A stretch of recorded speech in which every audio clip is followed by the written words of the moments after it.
حاتم تائی سے کسی نے کہا تھا کبھی تو نے اپنے سے بڑا سخی بھی دیکھا ہے؟ حاتم تائی کا نام ہے نا آج تک سخاوت میں، اپنے سے بڑا سخی بھی دیکھا ہے؟ اس نے کہا دیکھا ہے۔ کون سا؟ کہنے لگا میں نے ایک دفعہ اپنے سارے شہر کی دعوت پکائی تو میں چہرے پہ نقاب اوڑھ کے نکلا کہ پتہ کروں کوئی آدمی رہ تو نہیں گیا۔ تو جب میں جنگل میں گیا تو میں نے ایک بابے کو لکڑیاں کاٹتے دیکھا۔ سب لوگ اس زمانے کے جتنے پڑھے لکھے شعراء ادیب سب میں نے بلائے، بابا لکڑیاں کاٹ رہا تھا۔ توجہ ہے میری بات پر؟ کہتے ہیں میں اس کے قریب گیا، چہرے پہ نقاب تھا، میں نے کہا بابا جی آپ کو نہیں پتا آج حاتم تائی کی دعوت ہے؟ کہنے لگا بیٹے پتہ ہے۔ تو میں نے کہا جانا نہیں؟ تو کہتے بابے نے عجیب جواب دیا، کہنے لگا مجھے نا اپنے ہاتھوں کی کمائی کا چسکا لگ گیا۔ کس کا چسکا؟ ہاں، آج کل چسکا یہ ہے کہ کسی کو پارٹی کیسے ڈالنی ہے، کیسے مفت کی روٹی کھانی ہے۔ کس کا چسکا لگ گیا؟ اپنے ہاتھوں کی۔ بولیے۔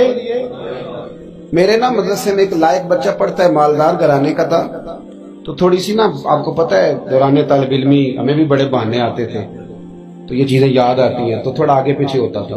مدرسے میں کام ہو رہا تھا تو میں اس کو کھڑکی میں لے کے کھڑا ہو گیا، میں نے کہا بیٹے ایک چیز تجھے دکھانی ہے، جب تیرے سامنے بھنا ہوا گوشت رکھا جاتا ہے تو نخرے کرتا ہے، ادھر بھی آ ایک نظارہ دیکھ۔ مزدور نا سویرے 2 روٹیوں کے بیچ اچار رکھ کے لاتا ہے، اور جب وہ دوپہر کو کھانے لگتا ہے نا میرے بھائی تو وہ اچار اس کی روٹیوں کو بھی لگ جاتا ہے، پونے کو بھی لگ جاتا ہے۔ لیکن جب دوپہر کا وقت ہوتا ہے تو مٹی سے لتھڑے ہوئے ہاتھ پہلے وہ جا کے ٹوٹی پہ دھوتا ہے، پھر وہ کیا کرتا ہے کہ وہ پانی کا پیالہ خود بھر کے رکھتا ہے۔ توجہ میری بات پہ رکھیں۔ پھر وہ زمین پہ بیٹھتا ہے اور جب وہ پونا کھولتا ہے نا، کبھی اسے کھاتے ہوئے دیکھو، یوں محسوس ہوتا ہے کہ دنیا کی ساری نعمتیں اس کے سامنے پڑی ہوئی ہیں، اور ٹیبل پر بیٹھ کر 22,000 کی روٹی کھانے والے اتنا شکر ادا نہیں کرتے جتنا وہ بندہ شکریہ ادا کرتا ہے۔ یا اللہ تیرا شکر ہے، یا اللہ تیرا شکر ہے۔ اور ان کو لفظ نہیں سیدھے پڑھنے آتے، ویسے بھی لفظ تاثیر سے بنتے ہیں، تلفظ سے نہیں۔